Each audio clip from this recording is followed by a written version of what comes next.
একটা সংশয় রাজনীতির অঙ্গনে আলোচিত হচ্ছে যে কোন একটি দলের চিন্তা এবং চেতনা আদর্শ গাইডলাইন কি এই জুলাই ঘোষণা তৈরির ক্ষেত্রে প্রভাব বিস্তার করেছে? এই প্রশ্ন কিন্তু তৈরি। জুলাই ঘোষণাপত্র, জুলাই ডিক্লারেশন যা দেওয়া হয়েছে, যে আশা নিয়ে আমরা সংসদ ভবনের দক্ষিণ প্লাজায় এসেছিলাম,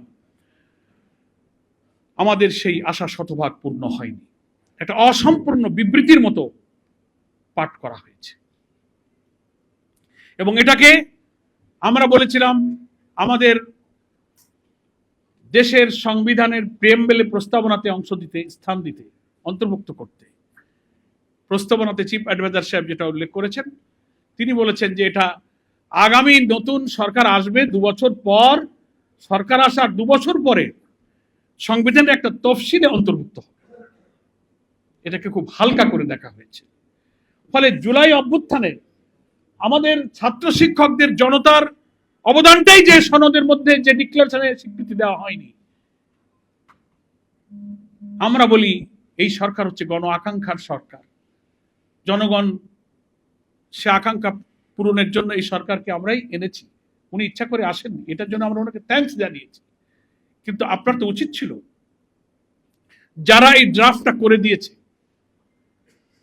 কোনো ব্যক্তি, কোনো পরামর্শদাতা, আমরা জানি না, একটা সংশয় রাজনীতির অঙ্গনে আলোচিত হচ্ছে যে কোন একটি দলের চিন্তা এবং চেতনা আদর্শ গাইডলাইন কি এই জুলাই ঘোষণা তৈরির ক্ষেত্রে প্রভাব বিস্তার করেছে? এই প্রশ্ন কিন্তু তৈরি হচ্ছে।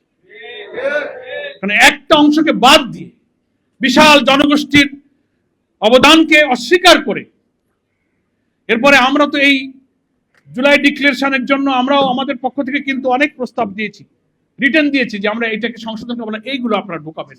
সেগুলো কিন্তু সেখানে স্থান দেওয়া হয়নি। সেই জন্যই নির্বাচনের প্রায় 7-8 মাস এখনো বাকি।